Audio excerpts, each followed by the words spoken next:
అంటే ఒక 5-6 రౌండ్స్ వరకు ఈవీఎంలో టైం పడుతుంది. అప్పుడు ఆటోమేటిక్గా వైఎస్ఆర్సీపీ నెంబర్ నేను చెప్పిన నెంబర్ వస్తుంది అని చెప్పనేసి ఆయన ఇంకా కాన్ఫిడెంట్గా చెప్తూ వచ్చాడు ఆయన.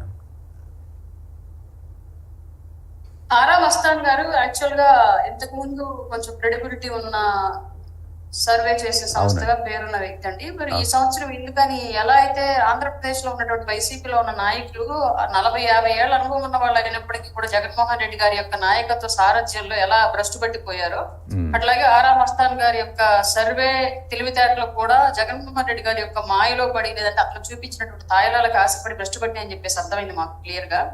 అసలు కంప్లీట్ గా వన్ సైడ్ గా ఓటింగ్ పోల్ అయింది. ఎట్టి పరిస్థితుల్లో ఇక్కడ కూటమి అభ్యర్థి ఓడిపోయే టికెటే కాదు అనుకున్న వాటిని కూడా ఓడిపోద్దని చూపించాడు. అక్కడే మాకు పూర్తిగా అతను పెయిడ్ సర్వే చేశాడని చెప్పేసి మాకు అర్థమైంది. మా జిల్లాకు సంబంధించినటువంటి సంతనదులపాడు కొన్ని టికెట్లు అది క్లియర్ గా అసలు ఫుల్ విన్నింగ్ సీట్లు మాకు ముందే తెలిసిపోయింది. అక్కడ వైసీపీ ఓటర్ కూడా ఈసారి మా ఓటు కూటమికి ఓపెన్ గా చెప్పే సందర్భాలు మేము అక్కడ చూసాం క్యాంపెయిన్.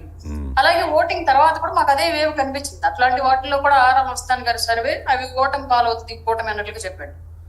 తర్వాత మాకు అర్థమైంది ఏంటి అంటే ఆయన ఏదో మనసులో రీసెంట్ గా కూటమి తరపు నుంచి టికెట్ అడిగాడంటే ఆయన అది మిస్ అవడం వల్ల 4 రోజులైనా సరే నేను కూటమిని టెక్స్ట్ పెట్టాలి అనే ఒక రాక్షస ఆనందానికి పోయి తర్వాత ఈ బెట్టింగ్ రాజాలు ఎవరైతే ఉంటారో వాళ్ళకి కూడా అమ్ముడుపోయి ఇట్లాంటి సర్వేలు చేశాడని చెప్పేసి కొందరు చెప్పిన సమాచారం ద్వారా తెలుసుకున్నాం. అవును అందరూ అంటున్నారండి అంటే బెట్టింగ్ కూడా ఇన్ఫ్లుయెన్స్ చేయడానికి ఆయన మరి ఆయన సర్వే ఇంకైనా తప్పని ఒప్పుకుంటాడో లేదో చూద్దాం. అంటే బెట్టింగ్ ఇన్ఫ్లుయెన్స్ చేయడానికి కూడా ఒక రకంగా అటువంటి అనాలిసిస్ ఇచ్చారు అని చెప్పని అంటున్నారు. అది ఎంతవరకు నిజమంటారు? అవునండి, అది క్లియర్ గా అక్కడ వాళ్ళ సైడ్ నుంచి కూడా వాళ్ళ ఆయనకి సన్నిహితులుగా ఉన్న వాళ్ళ నుంచి కూడా వచ్చిన సమాచారం ఇది మాకు.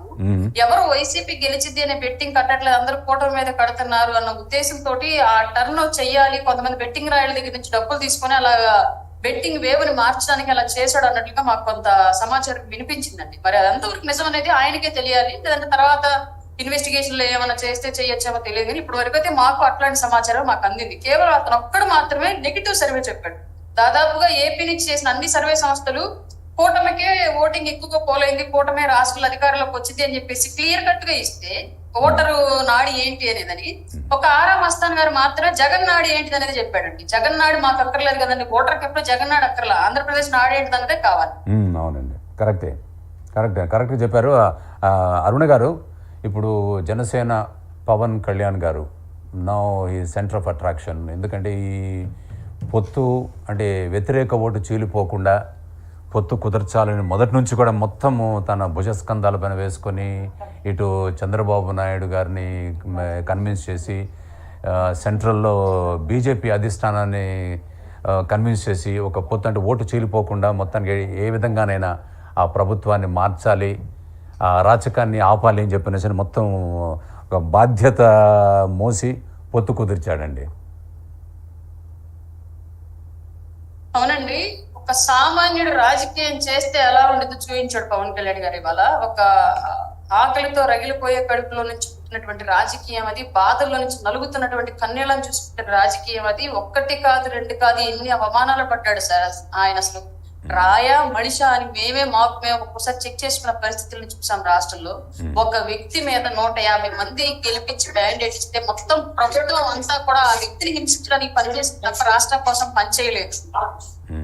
వ్యక్తిగత దాడులకు దిగారు, అతని కడుపు కొట్టాలని చూసారు, ఆయన వృత్తి మీద దాడులకు దిగారు. ఒక్క వ్యక్తిని హింసించి రాజకీయాల నుంచి బయటకు పంపించడం కోసం మొత్తం ఇండస్ట్రీ మీద దాడి చేసిన వ్యక్తి జగన్మోహన్ రెడ్డి బలమైన ప్రభుత్వంగా ఏర్పాటు చేసి అత్యధికంగా మెజారిటీ ఇచ్చి మీరు రాష్ట్రాన్ని పరిపాలించండి అని చెప్తే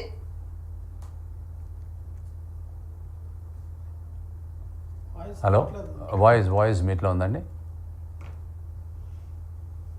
హలో వాయిస్ మీట్లో ఉన్నట్టుందండి.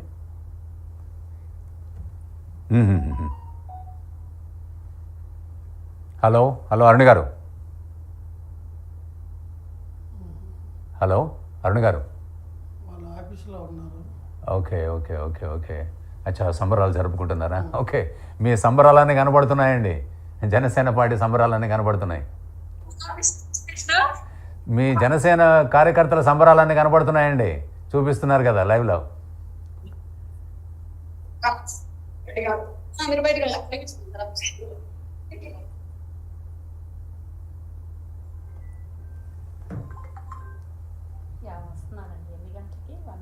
సార్ విన్నారుగా?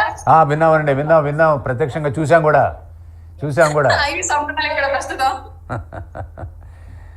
5 సంవత్సరాలు పడ్డ వేదన అండి, 5 సంవత్సరాలు పడ్డ వేదన ఇప్పుడు ఆ రూపంలో కనిపిస్తోంది. నిజంగా సార్, 5 ఏళ్లుగా రాష్ట్రంలో ఈ ప్రభుత్వం చేసినటువంటి కక్షపూరిత చర్యల వల్ల బాధపడ్డాం.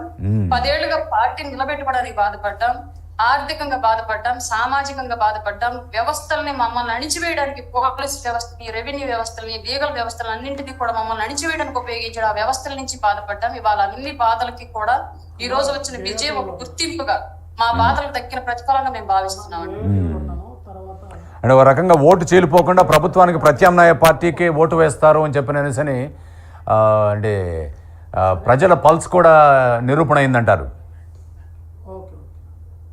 100% అండి. ఎవరి వల్ల అయితే మనం బాధితులుగా మారుతామో ఆ బాధితుల నుంచి తప్పించుకోవడానికి ఆపోజిట్ లో ఎవరైతే బలవంతుడికి కనిపిస్తాడో వాళ్ళ చెంతకి వెళ్తాం. మళ్ళీ వీక్ గా కనిపించే వాళ్ళ చెంతకి వెళ్ళడం ఎవరైనా, అది హ్యూమన్ సైకాలజీ. అట్లాగే వాళ్ళ ఎదురు ఉన్నటువంటి పార్టీ బలమైనదిగా కనిపించడానికి ఎన్డీఏ కూటమిని ఏర్పాటు చేయడానికి పవన్ కళ్యాణ్ గారు అంత కష్టపడ్డారు. మళ్ళీ మేము కూడా కొన్ని వర్గాలుగా విడిపోయి బీజేపీ సపరేట్ గా, టీడీపీ సపరేట్ గా, జనసేన సపరేట్ గా ఉంటే జగన్మోహన్ రెడ్డి అనే వ్యక్తి నచ్చకపోయినప్పటికీ కూడా ఓటర్లకు మేమే బలమైన వ్యక్తులు, అతని నుంచి కాపాడడానికి మేము మేబీ కనిపించేవాళ్ళం కాదేమో.